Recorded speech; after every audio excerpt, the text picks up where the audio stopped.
அல்லேலூயா. கர்த்தர் நல்லவர். ஆமென். இந்த நாளின் செய்திக்காக வாசிக்கலாம். எபேசியர் 4வது அதிகாரம் 1வது வசனத்தை நாம் வாசிப்போம். ஆதலால் கர்த்தர் நிமித்தம் கட்டுண்டவன் ஆகிய நான் உங்களுக்கு சொல்லுகிற புத்தி என்னவெனில், நீங்கள் அழைக்கப்பட்ட அழைப்புக்கு பாத்திரவான்களாய் நடந்து நீங்கள் அழைக்கப்பட்ட அழைப்புக்கு பாத்திரவான்களாய் நடந்து. தேவன் இந்த உலகத்திலே ஒவ்வொரு மனிதனையும் தேவன் உண்டாக்கினதற்கு ஒரு நோக்கம் இருக்கிறது, ஒரு திட்டம் இருக்கிறது. ஆமென். அவர் யாரையுமே ஒரு நோக்கம் இல்லாம, எந்த ஒரு திட்டமும் இல்லாம எந்த ஒரு மனிதனையும் தேவன் படைக்கிறதில்லை. அவர்களை தேவன் எப்படி அழைக்கிறார் என்றால், எபேசியர் 4வது அதிகாரம் 13 வசனம். அவர் சிலரை அப்போஸ்தலராகவும், சிலரை தீர்க்கதரிசிகளாகவும், சிலரை சுவிசேஷகராகவும், சிலரை மேய்ப்பராகவும், போதகராகவும் ஏற்படுத்தினார். அல்லேலூயா. சிலரை ஆண்டவர் அப்போஸ்தலராக அழைக்கிறார், சிலரை ஆண்டவர் தீர்க்கதரிசியாக தேவன் அழைக்கிறார், சிலரை தேவன் சுவிசேஷகராக தேவன் அழைக்கிறார். தேவன் எல்லா மனிதனையுமே ஒரே காரியத்துக்கு தேவன் அழைப்பதில்லை. ஒவ்வொருவருக்கும் ஒவ்வொரு விதமான அழைப்புகள் இருக்கிறது. அல்லேலூயா. நாம் நினைக்க கூடாது, எனக்கு ஏன் இப்படி இருக்கு, அந்த ஆளை பார்க்கும் போது அவருக்கு எல்லாமே நல்லா இருக்கு, அவரோட காரியங்கள் எல்லாம் நல்ல சுகமா இருக்கு, ஆனா ஏன் எனக்கு இப்படி ஒரு காரியங்கள் நடக்கிறது என்று நாம் நினைக்க கூடாது. ஏனென்றால் அவர்களுடைய அழைப்பு வேற, நம்மளுடைய அழைப்பு வேற. அல்லேலூயா. மத்தேயு 25வது அதிகாரத்தை நாம் வாசிக்கும் பொழுது, அங்கே ஆண்டவர் 3 நபருக்கு 3 விதமான தாளந்துகளை தேவன் கொடுக்கிறார். ஒரு மனிதனுக்கு 5 தாளந்தை தேவன் தருகிறார், மற்ற ஒருவனுக்கு 2 தாளந்தை தேவன் தருகிறார், இன்னொருவனுக்கு தேவன் 1 தாளந்தை தேவன் தருகிறதை நாம் பார்க்கிறோம். ஆக அந்த தாளந்துகள் எதன் அடிப்படையில தேவன் தருகிறார் என்றால், அவர்களால் எவ்வளவு முடியும் என்ற அந்த திறமையை பார்த்துதான் தேவன் அந்த அழைப்புகளை தேவன் கொடுக்கிறார். அல்லேலூயா. இங்க நம்ம பார்க்கும் பொழுது, 1 தாளந்தை பெற்றவன் அதை என்ன செஞ்சுட்டானா, அதை புதைத்து வைத்து விட்டான். தேவன் யாருக்குமே திட்டம் இல்லாமல் தேவன் படைக்கிறதில்லை. யாரையுமே, எந்த மனிதனையுமே தேவன் ஒரு நோக்கம் இல்லாமல் உண்டாக்குறதில்லை. அவனுக்கு இருந்த நோக்கத்தையும் அவனுக்கு இருந்த திட்டத்தையும் அவன் புதைத்து வைத்து விட்டான். அல்லேலூயா. சில ஆட்களை நம்ம கேட்கும் பொழுது, நீங்க என்ன பண்ணிட்டு இருக்கீங்கன்னு கேட்டா சொல்லுவாங்க, ஒண்ணும் இல்ல, நான் சும்மாதான் உட்காந்து. நீங்க இன்னும் கொஞ்ச நேரம் கழிச்சு அவங்களை பார்க்கும் போது கேட்கும் பொழுது அவங்க என்ன சொல்லுவாங்க, ஒண்ணும் இல்ல, சும்மாதானே நான் உட்கார்ந்து இருக்கிறேன். சிலர்லாம் போன் பண்ணுவாங்க, எதுக்கு அழைத்தீங்கன்னு கேட்டா, ஒண்ணும் இல்ல, சும்மாதான் கூப்பிட்டேன். ஆண்டவர் எந்த மனிதனையும் சும்மா தேவன் உண்டாக்கல. அல்லேலூயா. ஒவ்வொரு மனிதனுக்கும் ஒரு நோக்கம் இருக்கிறது, ஒரு திட்டம் இருக்கிறது. அவர்கள் அழைக்கப்பட்ட அழைப்புக்கு பாத்திரவான்களாய் நடந்து கொள்ள வேண்டும்.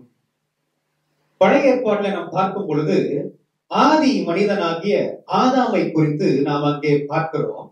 இந்த ஆதாம் எதற்காக படைக்கப்பட்டார் அப்படின்னு சொன்னா, அந்த தோட்டத்தில் இருக்கிற நிலத்தை பண்படுத்துவதற்காக படைக்கப்பட்டார். அந்த தோட்டத்தை பராமரிப்பதற்காக அவர் உண்டாக்கப்பட்டார்.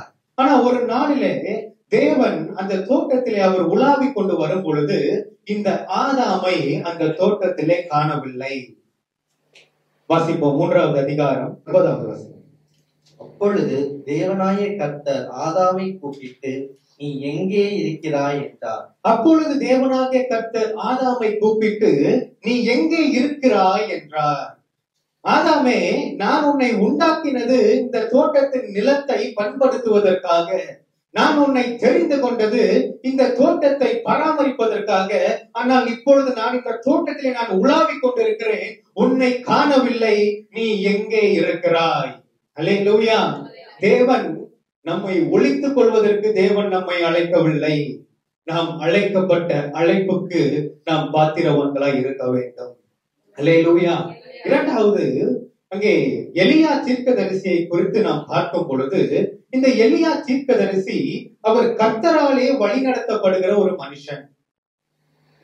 அங்கே ஒபதியா என்கிற ஒரு மனிதன் வருகிறார். அவர் சொல்றாரு, ராஜாவாகிய ஆகாப் உம்மை அழைத்து வரும்படி சொன்னாரு, நீங்க என் கூட நீங்க வாங்க என்று சொல்லும் பொழுது, அப்போ எலியா அங்க சொன்னாரு, இப்போ நான் வருகிறேன் என்று நீ சொல் என்றார். வாசிக்கலாம் 1 ராஜாக்கள் 18, 11, 12 வசனங்களை வாசிப்போம். இப்போதும் நீ போய் உன் ஆண்டவனுக்கு, இதோ எலியா வந்திருக்கிறான் என்று சொல் என்று நீ சொல்கிறீரே. நான் உம்மை விட்டு போன உடனே ஒருவேளை கர்த்தருடைய ஆவியானவர் உம்மை எடுத்து நான் அறியாத இடத்திற்கு கொண்டு போவார். அப்பொழுது நான் ஆகாவிடத்திற்கு போய் அறிவித்த பின்பு அவன் உம்மை காணாவிட்டால் என்னை கொன்று போடுவானே. உமது அடியானாகிய நான் சிறு வயது முதல் கர்த்தருக்கு பயந்து நடக்கிறவன். அல்லேலூயா. அங்க பார்க்கிறோம், அந்த மனுஷன் கர்த்தராலே வழி நடத்தப்படுகிறவன். அவர் சொல்றார், ஐயா நான் போறேன், நான் போய் நான் ராஜா கிட்ட போய் நான் சொல்றேன், எலியா வரேன்னு சொல்லிட்டாருன்னு நான் சொல்றேன். ஆனால் நான் போனதுக்கு அப்புறம் ஒருவேளை பரிசுத்த ஆவியானவர் உம்மை வேற ஒரு இடத்துக்கு அவர் கொண்டு போனால் என் நிலைமை என்னவா இருக்கும்? கொஞ்சம் யோசிச்சு பாருங்க. ஆமென். எப்படிப்பட்ட சாட்சியப்பட்டிருக்கார் பாருங்க. அவர் தேவனாலே வழி நடத்தப்படுகிற ஒரு மனிதன். ஆனால் அவருடைய வாழ்க்கையிலே ஒரு காரியம் நேரிட்டது. வாசிக்கலாம் 1 ராஜாக்கள் 19வது அதிகாரம் 9வது வசனம். அங்கே அவன் ஒரு கெபிக்குள் போய் தங்கினான். இதோ கர்த்தருடைய வார்த்தை அவனுக்கு உண்டாகி, அவர், எலியாவே, இங்கே உனக்கு என்ன காரியம் என்றார். அல்லேலூயா. கர்த்தராலே வழி நடத்தப்பட்ட ஒரு மனிதன் இந்த முறை கர்த்தர் தனக்கு சொல்லாத ஒரு இடத்திற்கு அவர் போகிறார். ஆண்டவர் கேட்கிறார், எலியாவே, இந்த வனாந்திரத்துக்கு உன்னை நான் அனுப்பவில்லை. இந்த வனாந்திரத்துக்கு நீ போனதுக்கு என்ன காரியம்? நான் உன்னை அனுப்பல. மேபி நீ ஏதாவது ஒரு வேலையை வச்சு அங்க நீ போயிருக்கிறியா? அல்லேலூயா. நீ வந்ததுக்கு என்ன காரியம்? அப்ப எலியா சொல்றாரு, ஆண்டவரே, உம்முடைய உடன்படிக்கையை கடைபிடித்து நடக்கிற எல்லா தீர்க்கதரிசிகளையும் இந்த எசபேல் பட்டயத்தால கொன்று போட்டா நான் மட்டும்தான் என்ன பண்ணிருக்கேன், தப்பித்து இங்கே நான் வந்திருக்கிறேன். அது மாத்திரம் அவர் சொல்லல. நீங்க வாசிக்கும் பொழுது 4வது வசனம் வாசிங்க. அவன் வனாந்தரத்தில் ஒரு நாள் பிரயாணம் போய் ஒரு சூரி செடியின் கீழ் உட்கார்ந்து தான் சாக வேண்டும் என்று கோரி, போதும் கர்த்தாவே, என் ஆத்துமாவை எடுத்துக்கொள்ளும், நான் என் பிதாக்களை பார்க்கணும் நல்லவன் அல்ல என்று சொல்லி. பாத்தீங்களா? அங்க போய் சொல்றாரு, போதும் ஆண்டவரே, என் ஜீவனை எடுத்துக்கொள்ளும். ஒரு பிரச்சனை வந்த போது, ஒரு எதிர்மறையான காரியம் நடந்த போது, இன்னைக்கு நாமும் இப்படிப்பட்ட ஒரு வார்த்தையை தான் சொல்லி ஜெபித்து கொண்டிருக்கிறோம். ஆண்டவரே, போதும் ஆண்டவரே, என்னை எடுத்துக்கொள்ளும். இல்லையா?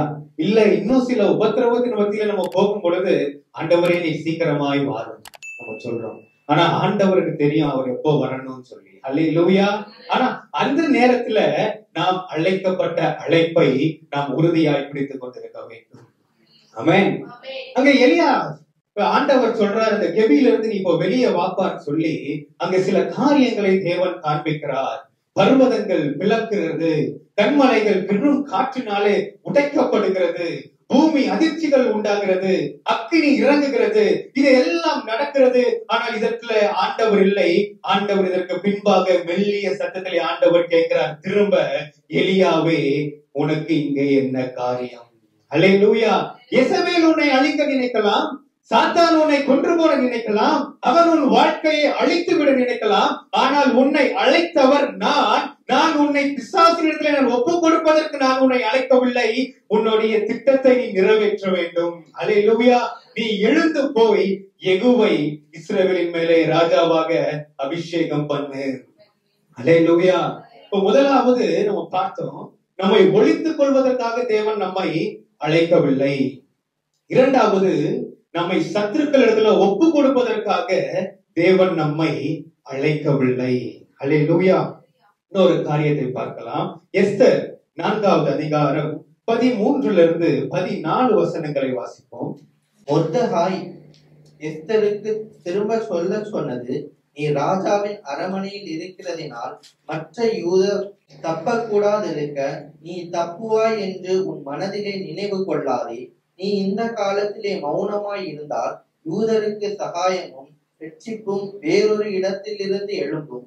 அப்பொழுது நீயும் உன் தகப்பன் குடும்பத்தாரும் அழுவீர்கள். நீ இப்படிப்பட்ட காலத்துக்கு உதவியாய் இருக்கும்படி உனக்கு ராஜமேன்மை கிடைத்திருக்கலாமே, யாருக்கு தெரியும் என்று சொல்ல சொன்னார். ஆமென். இங்கே ஒரு சம்பவத்தை நாம் பார்க்கிறோம்.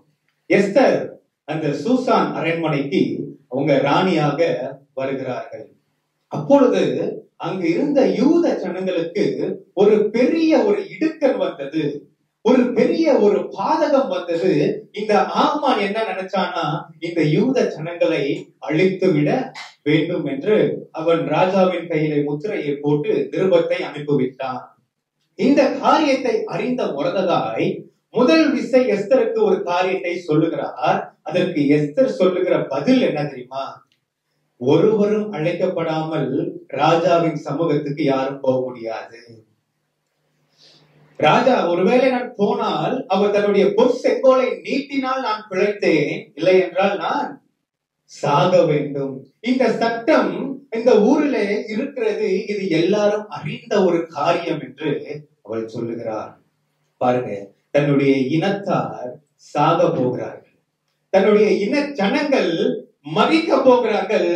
எஸ்தர் தன்னுடைய ஜீவனை குறித்து அவை அங்கு சொல்லி அனுப்பினாள். அல்லேலூயா. இன்னைக்கு அநேகர் இன்னைக்கு எப்படி இருக்கிறோம்னா, சுயநலமாக இருக்கிறோம். யார் எப்படி போனா எனக்கு என்ன, நான் நன்றாக இருக்கிறேனா, எனக்கு நல்ல ஆகாரம் இருக்கிறதா, எனக்கு நல்ல பாதுகாப்பு இருக்கிறதா, நான் சுகமா இருக்கிறேனா, அது போதும். ஆனா மொர்தெகாய் அங்கே சொல்லி அனுப்பினார், நீ ராணியானபடினால நீ இதுல இருந்து தப்பித்துக் கொள்ளலாம் என்று நீ ஒரு நாளும் நினைச்சிடாத. அல்லேலூயா.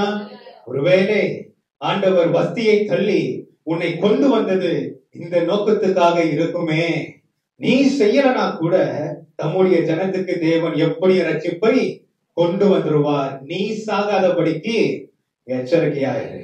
அல்லேலூயா.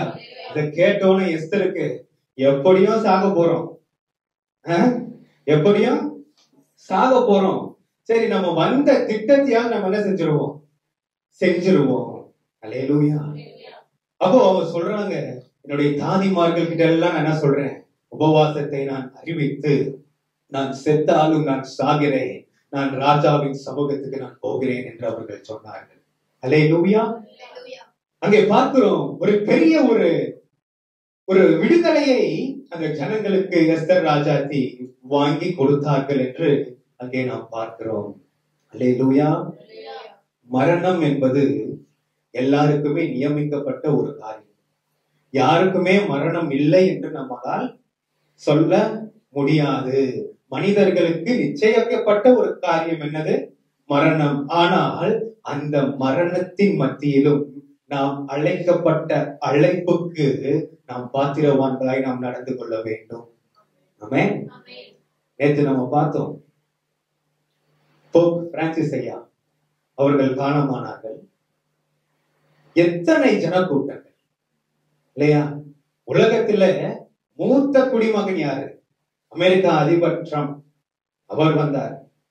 இந்திய பிரசிடென்ட் முர்மு அவர்கள் போனார்கள். பிரான்ஸ் அதிபர் இமானுவேல் மேக்ரோன் அவர் போனார். ஜெலன்ஸ்கி போனார்.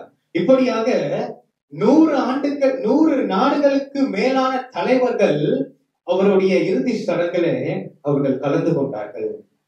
நீங்க பாத்தீங்கன்னா யாருக்குமே விஐபி சீட்டு மாதிரி எல்லாம் எதுவுமே கிடையாது. எல்லாருமே ஒரே இடத்துலதான் உட்கார்ந்தாங்க.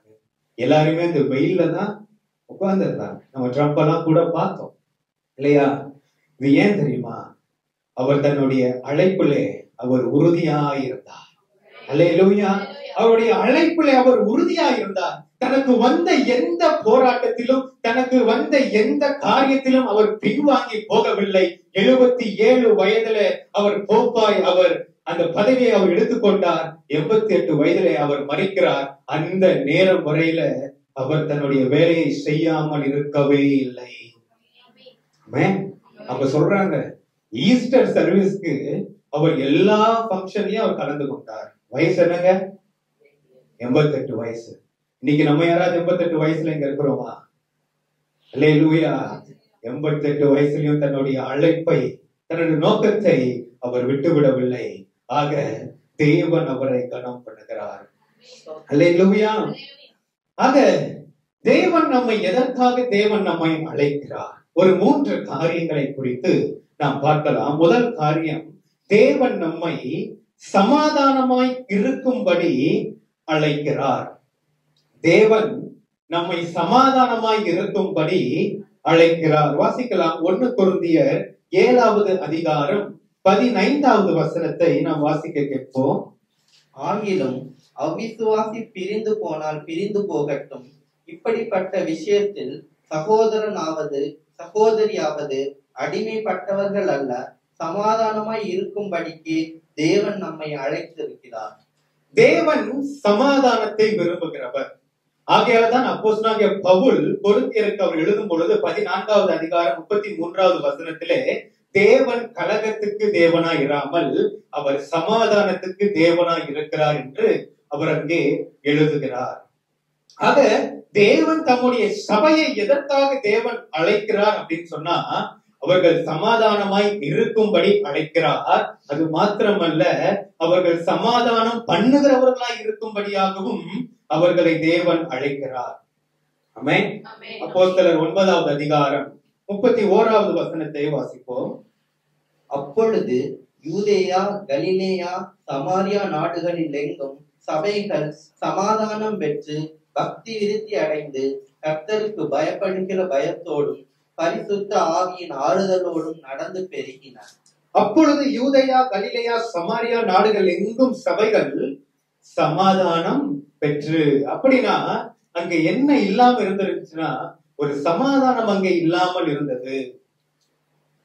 கிறிஸ்துவ ஜனங்களுக்கு இந்த சவுல் ஒரு பெரிய ஒரு அச்சுறுத்தலாக அவர் இருந்தார். அவர்களை பிடித்து கொலை செய்வது, அவர்களை அடிப்பது போன்ற இப்படிப்பட்ட காரியங்களிலே தன்னை ஈடுபடுத்திக் கொண்டபடினாலே சபைக்குள்ளாக ஒரு சமாதானம் இல்லாமல் இருந்தது. ஆனா அந்த நாட்களிலே சபை எப்போ பெருகினது தெரியுமா? உபத்திரவ நாளா இருந்தாலும் அந்த காலகட்டத்திலே சபை பெருகினது. ஜனங்கள் பெரிய உபத்திரவத்தை தங்களுடைய வாழ்க்கையில் அவர்கள் சந்தித்து வந்தாலும் தேவனுடைய வழியை விட்டு அவர்கள் ஒரு நாளும் விலகி போகவில்லை. அல்லேலூயா. அப்படியால தேவன் செய்த காரியம் என்ன தெரியுமா? சவுலை தேவன் சந்தித்தார். தேவன் சவுலை மனம் மாற பண்ணினார். தேவன் சபைக்கு சமாதானத்தை தேவன் கட்டளையிட்டார். அல்லேலூயா. உபத்திரவ காலத்திலேயே சபை பெருகினது என்றால் சமாதான காலத்துல இன்னும் சபை எவ்வளவாய் பெருகி இருக்க வேண்டும். அல்லேலூயா. நம்முடைய தேவன் தம்முடைய ஜனங்களை ஒரு தத்தளிப்பு பாத்திரமாகவே அவர்களை வைக்கிறதில்லை. கிறிஸ்துவ வாழ்க்கை போராட்டம் நிறைந்த வாழ்க்கையாகவே அது முடிந்து விட போவதில்லை. தேவன் நமக்கு சமாதானத்தை தேவன் வைத்திருக்கிறார். ஆண்டவர் சொன்னார், என்னுடைய ஜனங்கள் சமாதான தாபரங்களிலே வாசமா இருப்பார்கள். அல்லேலூயா. நம்முடைய ஜனங்களுக்கு சமாதானத்தை கொடுக்கிற தேவன். அல்லேலூயா. அப்போ நீதிமொழிகள் 16:7 நாம் வாசிக்கிறோம், ஒருவனுடைய வழிகள் கர்த்தருக்கு பிரியமாய் இருந்தால் அவனுடைய சத்துருக்களும் அவனோட கூட சமாதானம் ஆகும்படி செய்வார். அல்லேலூயா. எல்லாம் ஞாபகம் வச்சுக்கோங்க, நம்ம வாழ்க்கை இந்த பிரச்சனையிலேயே போய்விடாது. அல்லேலூயா. இந்த கண்ணீரிலேயே வாழ்க்கை போய்விடாது. தேவன் நம்மை சமாதான தாபரங்களிலே கொண்டு போவார். ஆமென். இதுதான் சங்கீதக்காரர் சொல்றாரு 23வது சங்கீதத்துல, கர்த்தரின் மேய்ப்பராய் இருக்கிறார், நான் தாழ்ச்சி அடையேன். அவர் எங்க கொண்டு போறாருன்னா, இறைச்சல் உள்ள சத்தம் அந்த தண்ணீர் அண்டையில அவர் கொண்டு போகல. கலங்கி போயிருக்கிற தண்ணீர் அண்டையில அவர் என்னை கொண்டு போகல. என்னை அவர் எங்க கொண்டு போகிறாரு? அமர்ந்த தண்ணீர். அல்லேலூயா. ஒரு பீஸ்ஃபுல்லான ஒரு இடம். ஆமென். வாசிக்கலாம். மார்க்கு 5வது அதிகாரம் 34வது வசனத்தை நாம் வாசிப்போம். அவர் அவளை பார்த்து, மகளே, உன் விசுவாசம் உன்னை ரட்சித்தது, நீ சமாதானத்தோட போய் உன் வேதனை நீங்கி சுகமாயிரு என்றார். 12 வருடங்களாக ஒரு பெரிய வியாதியினாலே அங்கே ஒரு பெண்மணி அவர்கள் இருக்கிறார்கள். அங்கே அவர்களை குறித்து நாம் பார்க்கும் பொழுது அந்த வியாதி அவர்களுக்கு 12 வருடமாக இருக்கிறது. சற்றாகிலும் என்ன செய்யல? குணமடையவில்லை. தனக்கு சொன்ன எல்லா மருத்துவர்களையும் போய் பார்த்தாச்சு. தனக்கு அறிவிக்கப்பட்ட எல்லா மருந்துகளையும் எடுத்தாச்சு.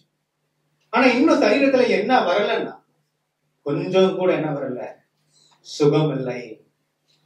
12 வருடம் சமாதானம் இல்லை. நல்லா யோசிச்சு பாருங்க. ஒரு பலவீனத்துல நம்ம இருக்கும் பொழுது ஒரு மருந்தை நம்ம உட்கொள்ற மருந்து நமக்கு ஒரு ரியாக்ஷனை காமிக்கணும். கொஞ்சமாக நம்ம முன்னேறணும் ஹெல்த்ல, அது காமிக்கும் போது நமக்கு என்ன இருக்கும்? ஒரு நம்பிக்கை இருக்கும், ஒரு சந்தோஷம் இருக்கும். ஆனால் 12 வருஷமா ஏதோ மருந்தெல்லாம் சாப்பிட்டாச்சு, ஊர்ல இருக்கு சொன்ன எல்லா டாக்டரையும் போய் பார்த்தாச்சு, கையில இருந்த பணம் எல்லாம் செலவழிச்சாச்சு, ஆனால் சற்று என்ன செய்யல, சுகமாகவில்லை. அப்பொழுது அவர்களுக்கு எவ்வளவு காரியங்கள் தன்னுடைய மனதிலே வந்திருக்கும். இது என்ன வியாதி? இது ஏன் எனக்கு வந்தது? இது ஏன் யாராலையும் எனக்கு குணப்படுத்த முடியவில்லை?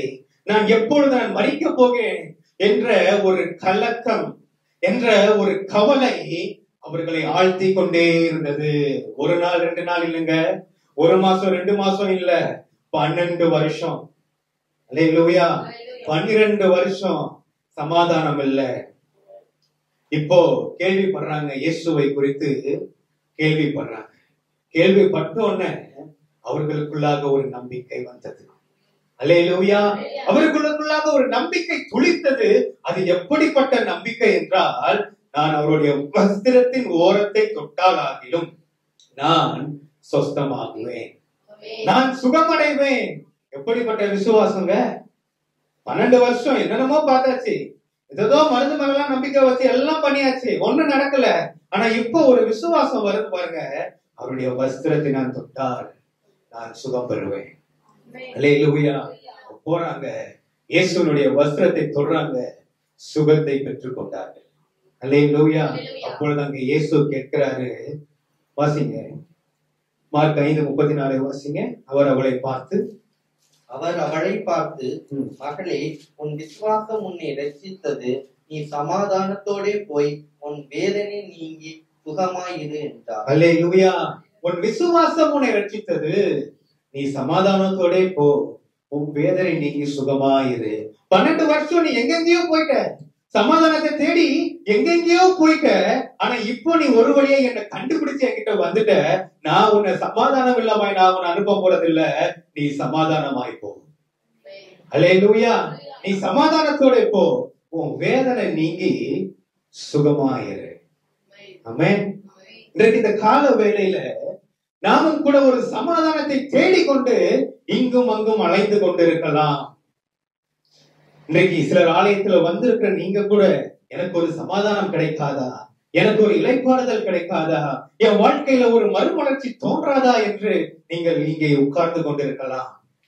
யூடியூப்ல பார்த்து கொண்டிருக்கிற நீங்களும், என் வாழ்க்கையில ஒரு ஆனந்தம் வராதா என்று நீங்கள் எதிர்பார்த்து கொண்டிருக்கலாம். ஆனால் இன்றைக்கு நீங்கள் இயேசுவை நீங்கள் நம்புவீர்களானால் இயேசு உங்களுக்கு சமாதானத்தை கொடுக்கிறார். அல்லேலூயா. அவர் எப்படிப்பட்ட சமாதானத்தை அவர் கொடுக்கிறார்? ஒருவரும் எடுக்கவும் கொடுக்கவும் முடியாத ஒரு சமாதானத்தை தேவன் தருகிறவராக இருக்கிறார். அல்லேலூயா. 12 வருஷம் ஒருத்தரையும் சமாதானம் கொடுக்க முடியல. இப்ப ஆண்டவர் சமாதானத்தை கொடுத்துட்டாரு. அந்த சமாதானத்தை ஒருவனாலும் எடுத்துக்கொள்ளவும் முடியாது. அல்லேலூயா. அல்லேலூயா. அப்ப ஆண்டவர் நம்மை அழைத்தது, நாம் சமாதானமாய் இருக்கும்படி தேவன் சபையை அழைத்திருக்கிறார். இன்னொரு காரியத்தை பார்க்கும் பொழுது வாசிக்கலாம். எபிரேயர் 12வது அதிகாரம் 14வது வசனத்தை வாசிப்போம். யாவரோடும் சமாதானமாய் இருக்கவும்.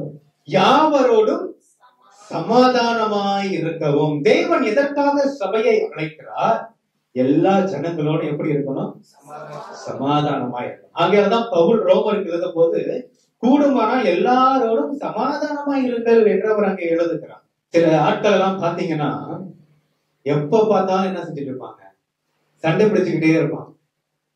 பக்கத்து வீட்டுக்காரன் கூட சண்டை, எழுத்த வீட்டுக்காரன் கூட சண்டை, எல்லா இடத்துலயும் சண்டை. ஆனா போறது எங்க? வேதத்தை எடுத்து வாரம் ஆயிடுச்சுன்னா எங்க போயிருவாங்க?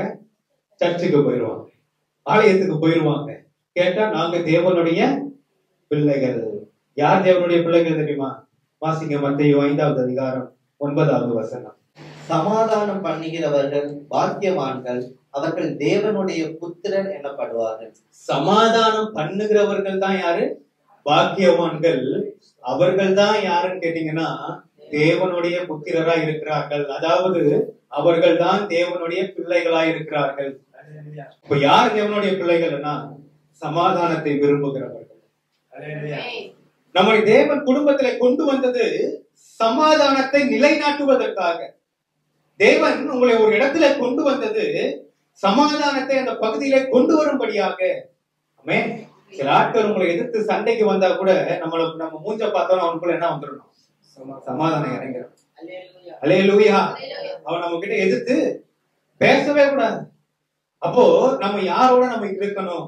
நம்முடைய ஐக்கியம் இயேசுவோட கூட இருக்குமானால் இயேசு நமக்கு அந்த சமாதானத்தை தேவன் தருகிறார்.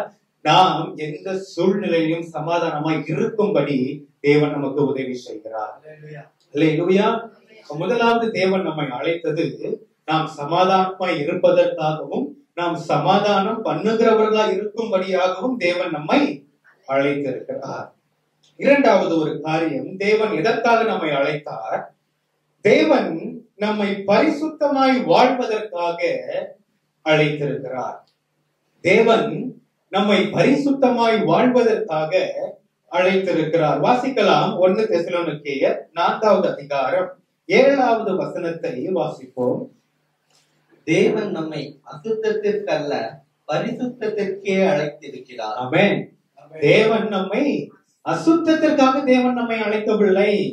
தேவன் நம்மை பரிசுத்தமாய் இருப்பதற்காக, பரிசுத்தமான வாழ்வு வாழ்வதற்காக தேவன் நம்மை அழைத்திருக்கிறார். ஆமென். அப்போ இந்த உலகம் பல்வேறு காரியங்களினாலே தன்னை கரைப்படுத்தி கொண்டிருக்கலாம். பல்வேறு அசுத்தங்களினாலே இந்த உலகம் தன்னை கரைப்படுத்தி கொண்டிருக்கலாம்.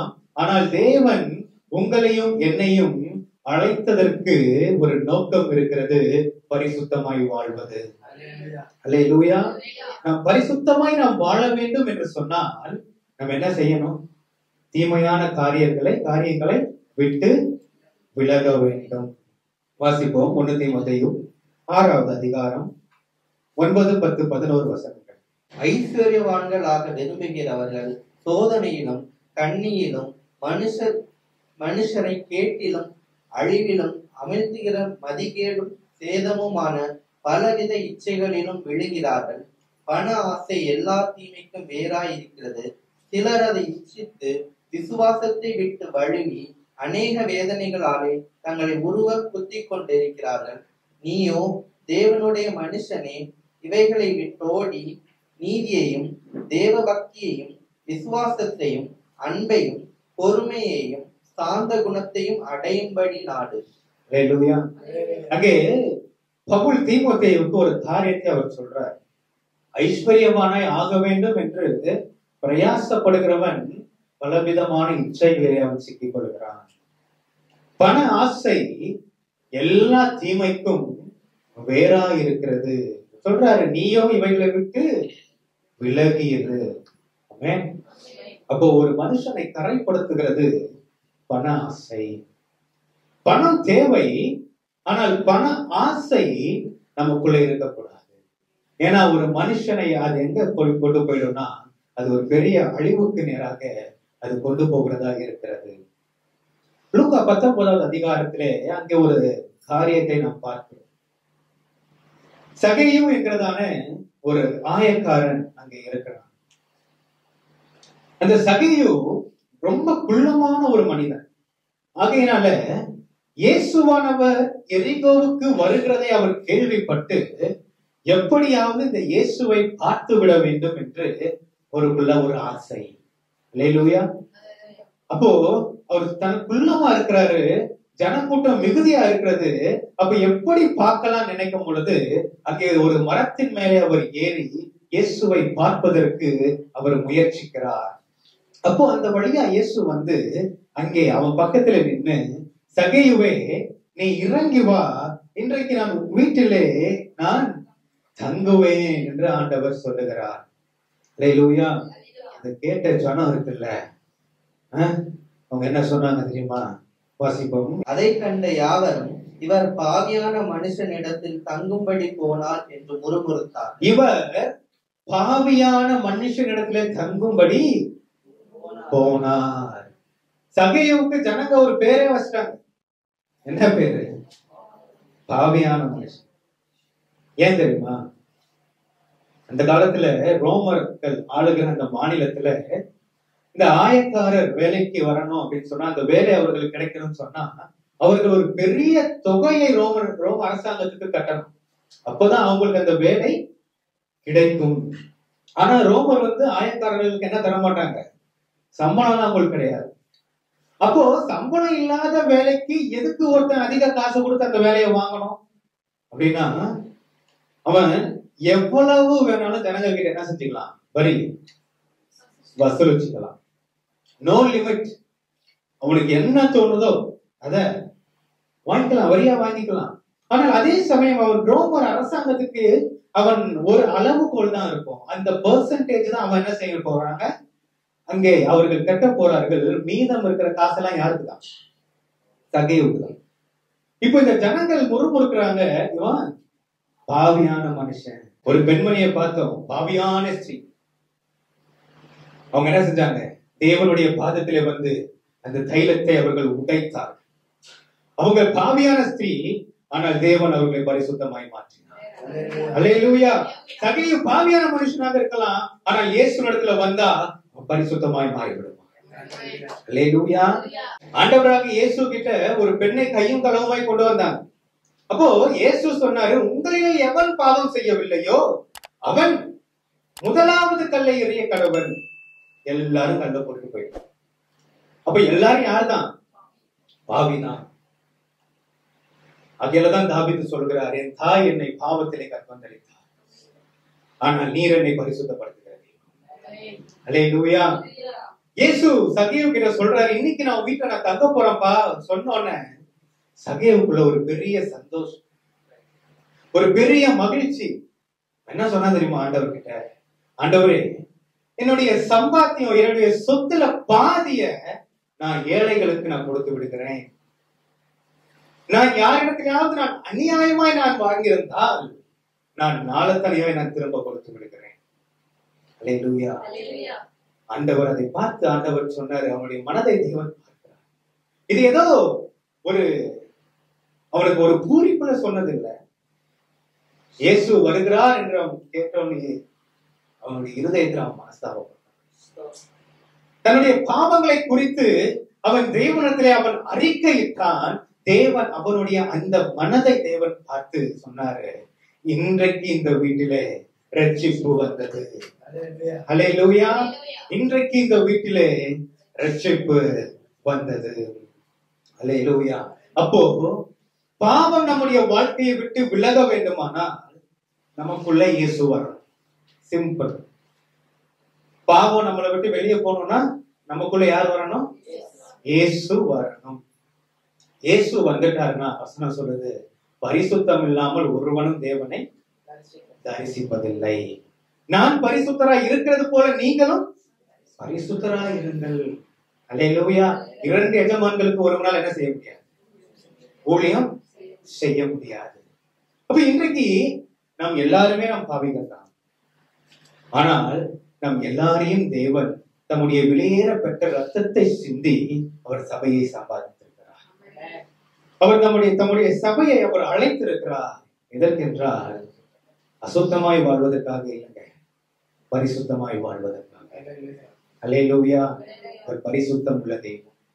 அவர் பரிசுத்தத்தை தான் அவர் விரும்புகிறார். அவர் நம்மை கடிந்து கொள்ளுகிற தேவன் அல்ல. அவர் நம்ம கிட்ட என்ன கேட்கிறாருன்னா, நீ தவறு செஞ்சுட்டா பரவாயில்ல, நீ அந்த தவறுக்காக மனஸ்தாபப்பட்டு என்கிட்ட ஒப்புரவாய். அல்லேலூயா. அவர் நம்மை அடிக்கிறவர் அல்ல, அவர் நம்மை கொள்ளுகிறவர் அல்ல. அவர் அடிக்கிறவர், அவர் கொள்ளுகிறவர்னா அவர் வாழ்ந்த காலத்தில் எல்லா பாவிகளையும் அவர் கொண்டு போட்டிருக்கார். ஆனால் அவர் யாரையும் அவர் அடிக்கிறவர் அல்ல, யாரையும் அவர் அழிக்கிறவரும் அல்ல. அவர் எல்லாரையும் நேசிக்கிற ஒரு தெய்வம். அவர் பாவிகளை நேசிக்கிறார், ஆனால் பாவத்தையோ வெறுக்கிறார். ஆமென். காலவெளியில் ஆண்டவரே என் உள்ளத்துல வாங்க, என் இல்லத்துக்குள்ள நீங்க வாங்க, நீங்க விரும்புற பரிசுத்தம் என் வாழ்க்கையில இருக்கட்டும். அல்லேலூயா. ஆண்டவரிடத்துல நம்ம கேட்கும் பொழுது தேவன் நம்மை பரிசுத்தப்படுத்துகிறார். ஆமென். 3வது ஒரு காரியத்தை குறித்து நாம் வாசிப்போம். 3வது தேவன் நம்மை எதற்காக அழைத்திருக்கிறார் அப்படின்னா, நித்திய ஜீவனை கொடுக்கும்படியாக தேவன் நம்மை அழைத்திருக்கிறார். நித்திய ஜீவனை கொடுக்கும்படியாக தேவன் நம்மை அழைத்திருக்கிறார். வாசிக்கலாம். 1 தீமோத்தேயு 6வது அதிகாரம் 12வது வசனத்தை வாசிப்போம்.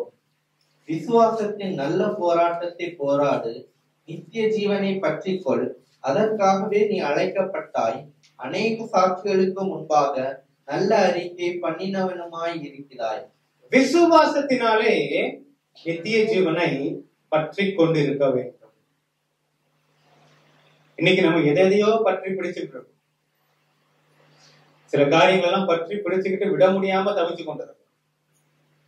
சிலர் பாருங்க, அவங்களுக்கு வேலைதான் பெருசு, வேலையவே என்ன செஞ்சிருவாங்க, அப்படியே பற்றி பிடிச்சுக்கிட்டே போவாங்க. சிலருக்கு பணம் தான் பெருசா இருக்கும், எப்படி பணம் சம்பாதிப்பது, அதிலேயே பிடிச்சு கொண்டு போயிட்டு இருப்பாங்க. இன்னும் சிலர் பாருங்க, இந்த உலகத்தில் இருக்கிற காரியங்கள் மேல ஆசைகளை வைத்து அதையே பற்றி பிடிச்சுக்கிட்டு இருப்பாங்க. ஆனால் வசனம் சொல்லுகிறது, நாம் உலகத்திலிருந்து நாம் பிரித்தெடுக்கப்பட்டவர்கள். நாம் எதை நாம் தேட வேண்டும் அப்படின்னா, நாம் பூமிக்குரியவைகளை அல்ல, நாம் மேன்மையானதை நாம் தேட வேண்டும். அதற்காக தான் தேவன் நம்மை கொண்டு வந்திருக்கிறார். கிறிஸ்துவில் புதிய ஜீவனை பெற்ற நாம் ஒரு புதிய மனதையும் நாம் பெற்றுக்கொள்ள வேண்டும். ரட்சிக்கப்படுறதுக்கு முன்னாடி, இயேசுவை அறிந்து கொள்வதற்கு முன்னாடி நம்முடைய நடக்கைகள் உலகத்துக்கு ஏற்றவைகளாக இருக்கலாம். இந்த உலகத்துக்கு ஒத்த வேஷத்தை நாம் தரித்துக் கொண்டிருந்திருக்கலாம். ஆனால் ரட்சிக்கப்பட்ட பிறகு நமக்கும் உலகத்துக்கும் சம்பந்தம் அல்ல. அல்லேலூயா. வாசிக்கிறோம் பாருங்க, பிலிப்பியர் 3வது அதிகாரம் 20வது வசனம். நம்முடைய குடியிருப்போ பரலோகத்தில் இருக்கிறது, அங்கே இருந்து கர்த்தராய் இருக்கிற இயேசு கிறிஸ்து என்னும் இரட்சகர் வர எதிர்பார்த்து கொண்டிருக்கிறோம். ஆமென். இந்த உலகத்திலே நாம் அந்நியரும் பரதேசிகளாய் இருக்கிறோம்.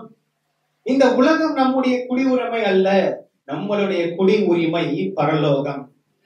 இந்த உலகத்தின் மத்தியிலே, இந்த உலகத்தின் வழியாக நாம் நம்முடைய குடியுரிமையை நோக்கி நாம் பிரயாணம் பண்ணி கொண்டிருக்கிறோம். ஆகையால்தான் அங்க சொல்றாரு, நாம் அந்நியர்களும் பரதேசிகளுமாய் இருக்கிறோம். நகோமியை குறித்து பார்க்கும் பொழுது, நகோமி பெத்லகேம்ல அவங்க இருக்கிறாங்க. பெத்லகேம் அப்படின்னு சொன்னா அப்பத்தின் வீடு. அந்த பெத்லகேம் தேவனாலே விசாரிக்கப்படுகிற ஒரு இடம். அப்படிப்பட்ட மகிமையான ஒரு இடத்துல இருந்து அங்கே ஒரு பஞ்சம் வந்த காரணமாக அவர்கள் எங்கே போகிறாங்கன்னு சொன்னா மோவாபை நோக்கி அவர்கள் போகிறார்கள். இந்த மோவாப் தேவ மகிமை அற்ற இடம்.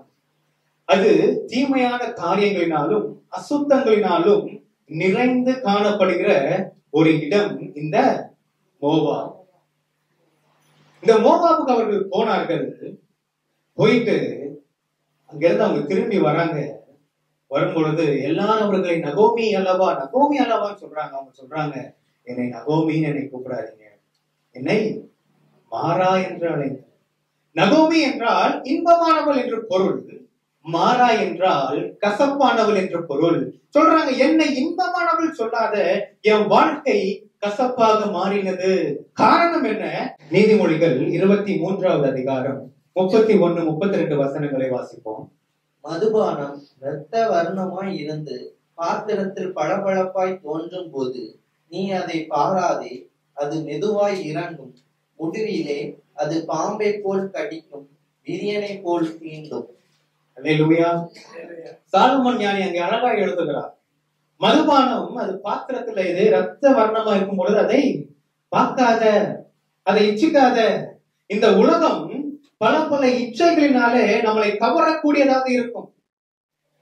ஆனால் அதோடைய முடிவு அது பாம்பை போல கடிக்கும், விஷம். நகோமியுடைய வாழ்க்கையில் அதுதான் வந்தது. மோவாபை பார்க்கும் பொழுது கவர்ச்சியாக தெரிந்திருக்கும், அழகாக தெரிந்திருக்கும். போன ஆள் என்ன பண்ணிட்டாங்கன்னா, அங்கேயே தன்னுடைய மகன்களுக்கு திருமணமும் பண்ணிட்டாங்க. திரும்ப வரவே இல்லை பாருங்க. என்ன காரணம்? கவர்ச்சி. அது பார்க்க கூடாது. இந்த உலகம் தேவ பிள்ளையை இழுப்பதற்கு பல விதமான கவர்ச்சிகளை கொண்டு வரும். ஆண்டவராகிய இயேசுவுக்கு கூட பிசாசானவன் மலை உச்சியில கொண்டு போய் என்ன சொன்னான்? இந்த நகரத்தெல்லாம் பார், இதெல்லாம் எனக்கு ஒப்பு கொடுக்கப்பட்டிருக்கிறது. நீ என்னை சாஷ்டாங்கமாய் விழுந்து பணிந்தால் இவைகள் எல்லாம் நான் உனக்கு தருகிறேன். அப்ப இயேசுவானவர் சொன்னார், உன் தேவனாகிய கர்த்தர் ஒருவரையே பணிந்து கொண்டு அவர் ஒருவருக்கே நீ ஆராதனை செய்வாயாக. அல்லேலூயா. இன்றைக்கு நம்மளை பார்த்து நீங்க இயேசுவை மறுதலிக்கலாம் வேணாம். ஒரு நாள் கோயிலுக்கு போகாதீங்க, நான் உங்களுக்கு இவ்வளவு காசு நான் தரேன் அப்படின்னா எத்தனை பேர் நம்ம வாங்கிட்டு வீட்டுல உட்காருவோம்? நான் கேட்கல, நம்மளை நாமே ஆராய்ந்து பார்ப்போம். பண ஆசை எல்லா தீமைக்கும் வேறாக இருக்கிறது என்று பவுல் அங்கே தீமோத்தேயுக்கு அவர் எழுதுகிறார். இன்னைக்கு எல்லாருக்கும் என்ன ஆசைன்னா பண ஆசைதான். எப்படியாவது பணத்தை சம்பாதிக்கணும். அதனால தானே கொள்ளையடிக்கிறான், அதனால தானே திருடுறான். பண ஆசை. ஆண்டவர் சொல்றார், பண ஆசை நம்மளுக்கு இருக்கக்கூடாது. சபையை தேவன் எடுத்தது பரிசுத்தமாய் வாழ்வதற்காக. சபையை தேவன் தெரிந்து கொண்டது நித்தியத்துக்குள்ளாக அழைத்து செல்வதற்காக. அல்லேலூயா. நகோமி போனாங்க, திரும்பி வரும் பொழுது வாழ்க்கை கசப்பா மாறிடுச்சு. இன்பமா இருந்த வாழ்க்கை, மகிழ்ச்சியா இருந்த வாழ்க்கை, சந்தோஷமா இருந்த வாழ்க்கை துன்பமாய் மாறினது, மாறாவாய் மாறினது, அது கசப்பாய் மாறி போனது. காரணம் ஆசை. எபிரேயர் 11வது அதிகாரம் 15-16 வசனங்களை வாசிப்போம். தாங்கள் விட்டு வந்த தேசத்தை நினைத்தார்கள், ஆனால் அதற்கு திரும்பி போவதற்கு அவர்களுக்கு சமயம் கிடைத்திருக்குமே. அதை அல்ல, அதிலும் மேன்மையான பரம தேசத்தையே விரும்பினார்கள். ஆகையால் தேவன் அவர்களுடைய தேவன் எனப்பட வெட்கப்படுகிறதில்லை. அவர்களுக்கு ஒரு நகரத்தை ஆயத்தம் பண்ணினாரே. அல்லேலூயா. தேவன் ஆபிரகாமை அழைக்கிறார். தன்னுடைய தேசத்தை, தன்னுடைய இனத்தை விட்டு அவர் காண்பிக்கிற தேசத்துக்கு போகும்படியாக ஒரு கட்டளையை தேவன் கொடுக்கிறார். அப்படி கொடுத்து அனுப்பும் பொழுது தேவன் ஆபிரகாமை ஆசீர்வதித்து, நான் உன்னை பெருகவே பெருக செய்வேன் என்று ஒரு வாக்குத்தத்தத்தை கொடுத்து தேவன் அவரை அனுப்புகிறார். அப்ப அங்க பார்க்கும் பொழுது ஆபிரகாமா இருந்தாலும் ஆபிரகாமோட உடன் சுதந்திர, அந்த வாக்குத்தத்தத்துக்கு உடன் சுதந்திரா இருக்கிற ஈசாக்கானாலும் யாக்கோபானாலும் எல்லாருமே எங்கதான் தங்கியிருந்தாங்கன்னா அவர்கள் எல்லாருமே கூடாரவாசிகளாய் தான் இருந்தார்கள். ஆக அவர்களை குறித்து பவுல் சொல்லும் பொழுது அவர் சொல்றாரு, அவர்கள் தாங்கள் விட்டு வந்த தேசத்துக்கே அவர்கள் நினைத்திருந்தார்கள் என்றால் அங்கே போவதற்கு அவர்களுக்கு சமயம் கிடைத்திருக்குமே. சமயம் கிடைக்காம இல்லை, டைம் இருக்கு, நினைக்கிறதுக்கு டைம் இருக்கு, எல்லாத்துக்கும் நினைச்சா போகலாம், யாரும் தடுக்க போறது இல்லை. ஆனா அவங்க அதை காட்டிலும் அதை விட மேன்மையான பரமதேசத்தையே நாடினார்கள், அதையே அவர்கள் விரும்பினார்கள். அல்லேலூயா. அவர்கள் அந்த தேசத்தை நாடினபடியினாலே தேவன் சொல்றாரு, நான் அவர்கள் தேவன் என்று சொல்ல வெட்கப்படுவதில்லை. இன்னைக்கு நம்மளை குறித்து ஆண்டவர் சொல்லணும், நான் இன்னாருடைய தேவன் என்று நான் சொல்லுவது நான் வெட்கப்படல.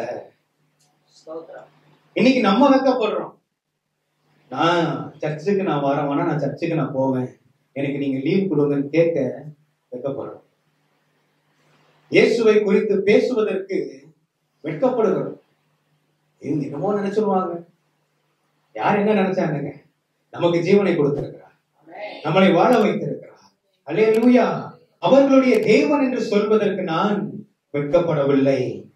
1 சாமுவேல் 2வது அதிகாரத்திலே நாம் வாசிக்கும் பொழுது, என்னை கனம் பண்ணுகிறவனை நான் கனம் பண்ணுவேன் என்று 30வது வசனத்திலே அவர் சொல்லுகிறார். தேவன் எப்படி கனம் பண்ணுகிறார்? அவர்களுக்காக ஒரு நகரத்தை ஆயத்தம் பண்ணி கொண்டிருக்கிறார். அல்லேலூயா. நகரத்தை ஆயத்தம் பண்ணி கொண்டிருக்கிறார். எதற்கு தெரியுமா? அவரோடு கூட நம்ம வாழும்படியான ஒரு பாக்கியத்தை தேவன் நமக்கு தருகிறார். ஆமென். நாம் நித்தியத்துக்காக நாம் அழைக்கப்பட்டவர்கள். தேவன் வருவார். அவருடைய வருகையை, தம்முடைய சபையை அவர் எடுத்துக்கொள்ளும் பொழுது சபையுடைய கண்ணீர்களை தேவன் துடைப்பார், சபையுடைய வேதனைகளை தேவன் மாற்றுவார். அவர்களுக்கு ஒரு பெரிய ஆனந்தத்தை தேவன் வைத்திருக்கிறார். அவரோடு கூட சேர்ந்து வாழும்படியான அந்த பாக்கியத்தை தேவன் நமக்கு வைத்திருக்கிறார். அவரோட கூட சேர்ந்து வாழும்படியாக தேவன் சபையை அழைத்திருக்கிறார். எப்ப தெரியுமா அழைத்தார்? ஏதோ தற்செயலா தேவன் அழைக்கல. தாயின் கருவிலை உருவாகிறதுக்கு முன்பதாகவே நான் உன்னை பேர் சொல்லி அழைத்து அறிந்திருக்கிறேன். நம்மை தேவன் தெரிந்து கொண்டது தற்செயலான காரியம் அல்ல. தேவன் நம்மை அழைத்தது தற்செயலாக நடக்கிற ஒரு காரியம் அல்ல. எல்லா மனிதருக்குமே தேவன் அழைப்பை வைத்து வைத்திருக்கிறார். அல்லேலூயா. நம்ம அழைக்கப்பட்ட அழைப்புக்கு பாத்திரவான்களாய் நடக்க வேண்டும். ஆமென். நாம் அழைக்கப்பட்ட அழைப்புக்கு நாம் பாத்திரவான்களாய் நாம் இருக்க வேண்டும். ஆமென். தேவன் நம்மை ஒழித்துக் கொள்வதற்கு தேவன் நம்மை அழைக்கவில்லை. தேவன் நம்மை சத்துருக்களிடத்திலே ஒப்புக் கொடுப்பதற்கு தேவன் நம்மை அழைக்கவில்லை. தேவன் சுயநலமாய் வாழ்வதற்காக நம்மை தேவன் அழைக்கவில்லை. உனக்கு நன்மை செய்ய திராணி இருக்கும் பொழுது அதை செய்யத்தக்கவர்களுக்கு செய்யாமல் இராதே.